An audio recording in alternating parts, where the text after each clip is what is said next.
Hi ನಮಸ್ತೆ ಎಲ್ರಿಗೂ. ನಾನು ಗಂಗಾ. ನನ್ನ ಚಾನಲ್ ನಮಸ್ತೆ ಮಾಮ್ಸ್ ಕನ್ನಡ ವ್ಲಾಗ್ಸ್ಗೆ ಸ್ವಾಗತ. ಎಲ್ರಿಗೂ ಮೊದಲನೇದಾಗಿ ಎಲ್ರಿಗೂ ದಸರಾ ಹಬ್ಬದ ಹಾರ್ದಿಕ ಶುಭಾಶಯಗಳು. ಹೇಗಿತ್ತು ದಸರಾ ಹಬ್ಬ? ನನ್ನ ದಸರಾ ಹಬ್ಬ ಹೇಗಿತ್ತು, ನನ್ನ ಮಕ್ಕಳೊಟ್ಟಿಗೆ ಹೇಗೆ ಆಚರಣೆ ಮಾಡಿದೆ, ಆ ದಿನ ಹೇಗಿತ್ತು ಅಂತನ್ನೋದನ್ನೆಲ್ಲ ಈ ವಿಡಿಯೋದಾಗ ತೋರಿಸ್ತೀನಿ. So stay tuned until the end of the video and ನನ್ನ ಚಾನಲ್ನ ತಪ್ಪದೇ ಸಬ್ಸ್ಕ್ರೈಬ್ ಮಾಡ್ಕೊರಿ. ಹಬ್ಬ ಯಾವುದೇ ಆಗಿರಲಿ, ಆ ಹಬ್ಬದ ದಿನ ಅಥವಾ ಹಬ್ಬದ ಆಚರಣೆ ನಮ್ಮ ಬಾಡಿ ಮೈಂಡ್ ಸೋಲಿಗೆ ಒಂಥರ ರಿಫ್ರೆಶಿಂಗ್ ಆಗಿರ್ತದೆ. ಅದರ ಜೊತೆಗೆ ಈ ಹಬ್ಬಗಳ ಆಚರಣೆ ಮತ್ತು ಆ ಸಂಭ್ರಮ, ಆ ಸಡಗರ ಮನೆಯಲ್ಲಿ ಕುಟುಂಬದೊಟ್ಟಿಗೆ ಏನಿರ್ತದಲ್ಲ, ಅದು ನಮ್ಮಲ್ಲಿ ಪೇಷನ್ಸ್, ಆಮೇಲೆ ಸ್ಟ್ರೆಂತ್ ಹಾಗೂ ಪಾಸಿಟಿವ್ ವೈಬ್ರೇಷನ್ಸ್ ಹೆಚ್ಚಿಗೆ ಮಾಡ್ತದೆ. ಇಲ್ಲಿ ನಾನು ಮುಂಜಾನೆ ಎದ್ಮೇಲೆ ಒಂದು ಸ್ವಲ್ಪ ಹೊತ್ತು ಸೂರ್ಯನ ಬೆಳಕಿನಾಗ ಟೈಮ್ ಸ್ಪೆಂಡ್ ಮಾಡ್ತಿದ್ದೀನಿ. ಪ್ರತಿನಿತ್ಯ ಒಂದು 15ರಿಂದ 20 ನಿಮಿಷ ಆದರೂ ಅಟ್ಲೀಸ್ಟ್ ಸೂರ್ಯನ ಬೆಳಕು, ಸೂರ್ಯನ ಕಿರಣಗಳು ತಗೊಳ್ಳೋದ್ರಿಂದ ನಮಗೆ ವೈಟಮಿನ್ ಡಿ ಚೆನ್ನಾಗಿ ಸಿಗ್ತದೆ. ಅದರಿಂದ ನಮ್ಮ ಮೂಳೆಗಳು ಗಟ್ಟಿಯಾಗ್ತವೆ, ರೋಗ ನಿರೋಧಕ ಶಕ್ತಿ ಹೆಚ್ಚಿಗಾಗ್ತದೆ ನಮ್ಮಲ್ಲಿ. ಹಾಗೆ ಅದು ನಮ್ಮ ಸ್ಕಿನ್ನಿಗೆ ಕೂಡ ಬಹಳನೇ ಒಳ್ಳೆಯದು. ಅದಾದ ನಂತರ ಬಿಸಿ ಬಿಸಿ ಚಹಾ ಕುಡಿದು ಫ್ರೆಶನ್ ಅಪ್ ಆಗಿ ಮಕ್ಕಳೊಟ್ಟಿಗೆ ಅಂಗಳದಾಗ ಅವ್ರಿಗೇನಾದರೂ ಫಿಸಿಕಲ್ ಆ್ಯಕ್ಟಿವಿಟಿ ಮಾಡಿಸಿದ್ರಾಯ್ತು ಅಂದ್ಕೊಂಡು ಕರ್ಕೊಂಡು ಬಂದೆ. ಬಟ್ ಅವ್ರು ನೋಡಿದ್ರೆ ಏನಾದರೂ ಪ್ಲಾಂಟ್ಸಿಗೆ ನೀರು ಹಾಕೋದು, ಆ ಥರ ಏನಾದರೂ ಅವ್ರಿಗೆ ಆ್ಯಕ್ಟಿವಿಟಿ ಮಾಡಿಸ್ಬೇಕಂತ ಕರ್ಕೊಂಡು ಬಂದೀನಿ ಆ್ಯಕ್ಚುಲಿ ನಾ ಹೊರಗೆ. ಬಟ್ ಅವ್ರು ನೋಡಿದ್ರೆ ಏನು ಮಾಡೋಕ್ಕೆ ಇಂಟ್ರೆಸ್ಟೇ ತೋರಿಸ್ತಿಲ್ಲ. ಆಟ ಆಡಂದ್ರು ಅದಕ್ಕೂ ಇಂಟ್ರೆಸ್ಟ್ ಇಲ್ಲ. ನನ್ನ ಜೊತೆ ಅಲ್ಲೇ ಕೂತ್ಬಿಟ್ಟು ನನಗೂ ಅಲ್ಲೇ ಕೂಡಿಸ್ಕೊಂಡ್ಬಿಟ್ಟು ಆರಾಮ್ಸೆ ಗಾಸಿಪ್ ಮಾಡ್ತಿದ್ದಾರೆ. ಸೊ ಈವನ್ ನಾನು ಎಂಜಾಯ್ ಮಾಡ್ತಿದ್ದೀನಿ ಗಾಸಿಪ್ ಅವರೊಟ್ಟಿಗೆ. ಆಟ ಆಡೋಕ್ಕೆ ಅವ್ರಿಗೆ ಇಂಟ್ರೆಸ್ಟ್ ಇಲ್ಲ. ಮನೆಯಲ್ಲಿ ಒಳಗಡೆ ಕೂತಾಗ ಬರೀ ಫೋನು ಅಥವಾ ಟಿ ವಿ ಅಂತಾರೆ. ಹಾಲಿಡೇಸ್ ಇದ್ದಾಗ ಮಕ್ಕಳಿಗೆ ಕಂಟ್ರೋಲ್ ಮಾಡೋದು ಬಹಳನೇ ಕಷ್ಟ ಆಗ್ತದೆ. ಎಸ್ಪೆಷಲಿ ಅವರಿಗೆ ಫೋನು ಹಾಗೂ ಟಿ ವಿಯಿಂದ ದೂರ ಇಡೋದು ಭಾಳನೇ ಕಷ್ಟ. ಅವ್ರಿಗೆ ಏನಾದರೂ ಒಂದು ಆ್ಯಕ್ಟಿವಿಟಿಯಲ್ಲಿ ಇನ್ವಾಲ್ವ್ ಮಾಡಲೇಬೇಕಾಗ್ತದೆ ನಾವು. ಆವಾಗಲೇ ಅವರು ಆ ಸ್ಕ್ರೀನ್ ಟೈಮಿಂದ ಸ್ವಲ್ಪ ದೂರ ಇರ್ತಾರೆ.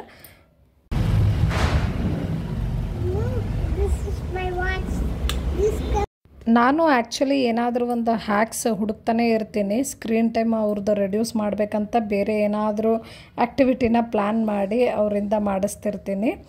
ಇದೇ ರೀತಿ ನೀವು ನಿಮ್ಮ ಮಕ್ಕಳಿಗೆ ಮಾಡಿಸ್ತೀರೇನೋ ಅನ್ನೋದನ್ನು ನನಗೆ ಕಮೆಂಟ್ ಸೆಕ್ಷನ್ನಾಗ ಹೇಳಿರಿ.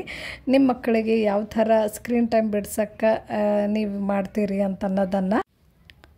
ಇಲ್ಲೇ ಹೊರಗಡೆ ಟೈಮ್ ಸ್ಪೆಂಡ್ ಮಾಡ್ಬೇಕಾದ್ರೆ ನೋಡಿದೆ ರೋಸ್ ಆಗಿತ್ತು. ರೋಸ್ ಪ್ಲ್ಯಾಂಟಲ್ಲಿ ಎಷ್ಟು ಬ್ಯೂಟಿಫುಲ್ಲಾಗಿ ಅರಳ್ಕೊಂಡದ. ನೋಡೇ ಇರಲಿಲ್ಲ, ಯಾರೂ ಅಬ್ಸರ್ವೇ ಮಾಡಿರಲಿಲ್ಲ. ಬಿಕಾಸ್ ಅದು ಆ ಕಾಂಪೌಂಡಿಂದ ಆಚೆಗೆ ಟರ್ನ್ ಆಗಿತ್ತು. ಬಟ್ ನಾನು ಶೂಟ್ ಮಾಡ್ಬೇಕಾದ್ರೆ ನನ್ನ ಕಣ್ಣಿಗೆ ಕಾಣಿಸಿತ್ತು. ಎಷ್ಟು ಚಲೋ ಅರಳ್ಕೊಂಡದ್ದು ನೋಡ್ರಿ ರೋಸ್. ಆ್ಯಂಡ್ ಇವತ್ತು ಹಬ್ಬ ಆಗಿರೋದ್ರಿಂದ ಈ ಬ್ಯೂಟಿಫುಲ್ ರೋಸ್ ದೇವರಿಗೆ ಅರ್ಪಣೆ ಆಗ್ತದೆ. ಪೂಜೆ ಎಲ್ಲ ಮುಗಿಸಿ ದೇವರಿಗೆ ಹೂನು ಅರ್ಪಣೆ ಆದ ನಂತರ ಬ್ರೇಕ್ಫಾಸ್ಟಲ್ಲಿ ದೋಸೆ ಪ್ರಿಪೇರ್ ಮಾಡ್ತಿದ್ದೀನಿ. ಇವತ್ತು ಹಬ್ಬ ಆಗಿರೋದ್ರಿಂದ ಹೋಳಿಗೆ ಎಲ್ಲ ರೆಡಿ ಮಾಡೋಕ್ಕೆ ಭಾಳ ಲೇಟ್ ಆಗ್ತದೆ ಮನೆಯಲ್ಲಿ. ಆಮೇಲೆ ಹಬ್ಬದ ಅಡುಗೆ ಪ್ರಿಪೇರ್ ಮಾಡ್ಬೇಕಂದ್ರೆ ಆಬ್ವಿಯಸ್ಲಿ ಎಲ್ಲರ ಮನೆಯಲ್ಲೇ ಗೊತ್ತೇ ಇರ್ತದೆ ಇದು ಟೈಮ್ ತೊಗೊತದಂತ. ಹಾಗಾಗಿ ದೋಸೆ ತಿಂದರೆ ಬಹಳ ತನ ಹಸಿವೆ ಆಗಂಗಿಲ್ಲ. ಆರಾಮ್ಸೆ ಹೋಳಿಗೆ ರೆಡಿ ಆಗೋವರೆಗೂ ಕಾಯಬಹುದು. ಸೊ ಮಕ್ಕಳೆಲ್ಲ ಬ್ರೇಕ್ಫಾಸ್ಟ್ ಮುಗಿಸಿದ ನಂತರ ಒಂದು ಸ್ವಲ್ಪ ಹೊತ್ತು ಆದಮೇಲೆ ನಂದು ವಿಡಿಯೋ ಶೂಟ್ ಇತ್ತು. ಸೊ ವಿಡಿಯೋ ಶೂಟ್ ಮಾಡಿದೆ. As a content creator and a twin mom ನನ್ನ ಮಕ್ಕಳು ಯಾವಾಗಲೂ ಇದ್ದೇ ಇರ್ತಾರೆ ನಾನು ಶೂಟ್ ಮಾಡ್ಬೇಕಾರೆ. ಸೊ ಮಧ್ಯದಲ್ಲಿ ಬಂದುಬಿಟ್ಟು ನನ್ನ ಜೊತೆ ಟೈಮ್ ಸ್ಪೆಂಡ್ ಮಾಡಿದ್ರು. ಲೈಕ್ ನಾವು ವೀಡಿಯೋ ಮಾಡ್ಬೇಕಾದ್ರೆ ಹಿಂದ್ಗಡೆ ಬಂದು ಹಾಯ್ ಮಾಡೋದು ಬಾಯ್ ಮಾಡೋದು ಮಾಡ್ತಿರ್ತಾರೆ. ನೀವು ನನ್ನ ಬೇರೆ ವೀಡಿಯೋಸಲ್ಲಿ ನೋಡಿರ್ಬೋದು. ಅವರಿಗೆ ನಾನು ಡಿಸ್ಟರ್ಬ್ ಮಾಡಬೇಡ ಅಂತ ಹೇಳಿದರೆ ಮಧ್ಯದಲ್ಲಿ ಬಂದು ಡಿಸ್ಟರ್ಬ್ ಮಾಡೋದು ಒಂಥರ ಮಜಾ ಅನಿಸ್ತದೆ. ಸೊ ಹಾಗೆ ಮಾಡ್ತಾರೆ. ಬಟ್ ಎನಿವೇಸ್ ನಾನು ಅವ್ರು ಮಾಡೋ ಎಲ್ಲ ನಾಟಿ ಥಿಂಗ್ಸ್ನ ಎಂಜಾಯ್ ಮಾಡ್ತೀನಿ. ಬಟ್ ಒಂದೊಂದು ಸಲ ಫ್ರಸ್ಟ್ರೇಷನ್ ಕೂಡ ಆಗ್ತದೆ. ಫ್ರಸ್ಟ್ರೇಟ್ ಆಗೋದೇನು ತಪ್ಪಲ್ಲ. ಬಿಕಾಸ್ ಕೆಲವೊಂದಿಷ್ಟು ತಾಯಂದಿರಿಗೆ ಹಿಂಗೆ ಅನ್ನಿಸ್ತದೆ, ಗಿಲ್ಟಿ ಕಾಡ್ತದೆ ಆಮೇಲೆ ನಾನು ಸುಮ್ಮನೆ ಸಿಟ್ಟು ಮಾಡಿಕೊಂಡೆ ಮಕ್ಕಳ ಮೇಲೆ ಅಂತ. ಬಟ್ ನನ್ನ ಪ್ರಕಾರ ಅದು ಮಾಮೂಲಿ. ಅದು ನಮ್ಮ ಸ್ವಭಾವದ ಅಥವಾ ಒಂದು ನಮ್ಮ ಮದರ್ಹುಡ್ಡಿಂದ ಒಂದು ಭಾಗ ಅಂತಲೇ ಹೇಳ್ಬೋದು. ಯಾವಾಗಲೂ ಹ್ಯಾಪಿಯಾಗಿ ಇರೋಕ್ಕಂತೂ ಆಗಲ್ಲ. ಒಂದೊಂದು ಸಲ ಐಸ್ ಆ್ಯಂಡ್ ಲೋಸ್ ಎಮೋಷನ್ಸ್ ಇದ್ದೇ ಇರ್ತಾವೆ. ನಮ್ಮ ಮಕ್ಕಳು ಕೂಡ ಅದನ್ನು ಅರ್ಥ ಮಾಡ್ಕೊತ ಹೋಗ್ತಾರೆ ಬೆಳೀತಾ ಇರೋ ಹಾಗೆ. ಸೊ ಗಿಲ್ಟ್ ಕಾನ್ಷಿಯಸ್ ಇರೋದು ಬೇಡ ಅಂತ ನನ್ನ ಅಭಿಪ್ರಾಯ. ನೆಕ್ಸ್ಟ್ ಇಲ್ಲಿ ನನ್ನ ಮಗಳಿಗೆ ಮೆಹಂದಿ ಅಂದರೆ ತುಂಬ ಇಷ್ಟ. ಅವಳು ಯಾವುದೇ ಹಬ್ಬ ಇರಲಿ ಮೆಹಂದಿ ತಂದು ಹಚ್ಕೊಳ್ಳೇಬೇಕು. ಸೊ ಅವಳಿಗೆ ಮೆಹಂದಿ ಹಚ್ಚಿದೆ. ಆ್ಯಕ್ಚುಲಿ ಹಿಂದಿನ ದಿನವೇ ತಂದು ಹಚ್ಚಬೇಕಾಗಿತ್ತು, ಮರ್ತು ಹೋಯಿತು ಹಚ್ಕೊಳ್ಳೋದು. ಸೊ ಅವತ್ತಿನ ದಿನವೇ ಮಧ್ಯಾಹ್ನ ಕೂತು ಅದೇ ಮಾಡಿರೋದು. ಮೆಹಂದಿ ಹಚ್ಕೊಂಡ್ಳು. ಮೆಹಂದಿ ಹಚ್ಕೊಂಡಾಗ ಹೆಣ್ಮಕ್ಳಿಗೆ ಆಗೋ ಸಂಭ್ರಮನೇ ಬೇರೆ ಅಲ್ವಾ. ಅದು ಇಷ್ಟು ಚಿಕ್ಕ ವಯಸ್ಸಿಂದನೇ ಸ್ಟಾರ್ಟ್ ಆಗಿಬಿಡ್ತದೆ ನೋಡ್ರಿ ಅದೇ. ಆಮೇಲೆ ಹಬ್ಬದ ಅಡುಗೆ ರೆಡಿ ಆಯಿತು. ಬಿಸಿ ಬಿಸಿ ಹೋಳಿಗೆ, ಹಾಲು, ತುಪ್ಪ, ಬದನೆಕಾಯಿ ಪಲ್ಯ, ಆಮೇಲೆ ಸಾಂಬಾರು, ಹಪ್ಪಳ, ಇದೆಲ್ಲ ಜಸ್ಟ್ ವಾವ್ ಅಂತಲೇ ಹೇಳ್ಬೋದು. ಈ ಥರ ಹಬ್ಬದ ಊಟ, ಮೆಹಂದಿ ಹಚ್ಕೊಳ್ಳೋದು, ಅದ್ರ ಜೊತೆಗೆ ಹೊಸ ಬಟ್ಟೆ ಉಟ್ಕೊಂಡು ಸಂಭ್ರಮ ಪಡೋದು ಅದೇ ಹಬ್ಬದ ಸ್ಪೆಷಾಲಿಟಿ. ಎಸ್ಪೆಷಲಿ ಈ ದಸರಾ ಹಬ್ಬದ ಸ್ಪೆಷಾಲಿಟಿ ಅಂದರೆ ಬನ್ನಿ ಬಂಗಾರ ಕೊಡೋದು.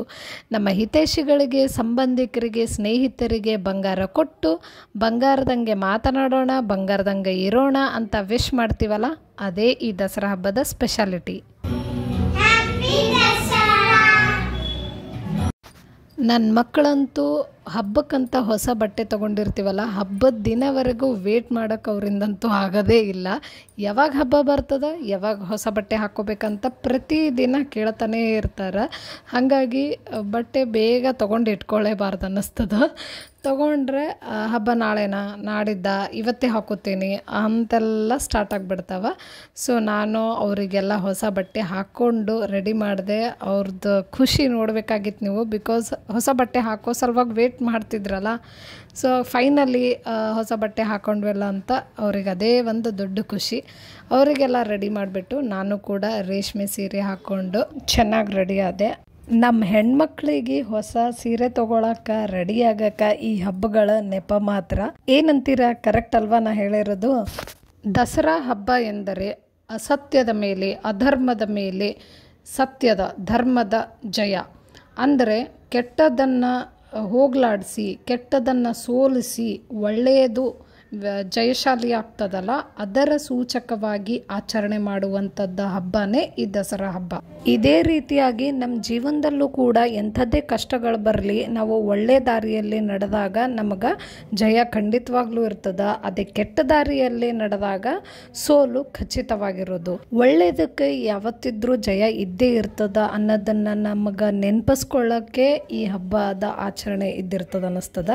ಹಾಗಾಗಿ ಈ ಒಂದು ಮೌಲ್ಯ ನಮ್ಮ ಜೀವನದಲ್ಲಿ ನಾವು ರೂಢಿ ಮಾಡಿಕೊಳ್ಬೇಕು ಅಂತ ಹೇಳ್ತಾ ಇಲ್ಲಿಗೆ ಈ ವಿಡಿಯೋನ ಮುಗಿಸ್ತಾ ಇದ್ದೀನಿ. ನಿಮಗೇನಾದರೂ ಈ ವ್ಲಾಗ್ ಇಷ್ಟ ಆದಲ್ಲಿ ಲೈಕ್ ಮಾಡಿರಿ, ಕಮೆಂಟ್ ಮಾಡಿರಿ.